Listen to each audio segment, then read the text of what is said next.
बारिश के बाद एक चमकती दोपहर में कायरो नाम का एक छोटा लड़का अपने घर के बाहर खेल रहा था। उसने रंगीन कागज से खूबसूरत कश्ती बनाई और उसे बहते हुए पानी में छोड़ दिया।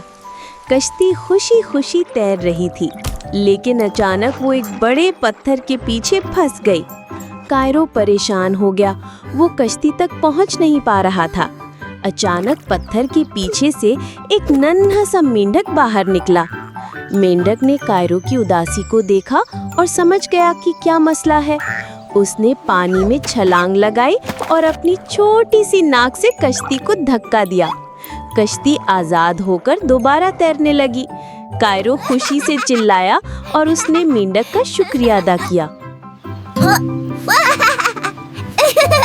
मेंढक ने खुशी से ट्र ट्र किया, जैसे कह रहा हो कोई बात नहीं। इस दिन के बाद कायरो और छोटा मेंढक बेहतरीन दोस्त बन गए। वो हर रोज पानी के किनारे मिलते और साथ मिलकर खेलते।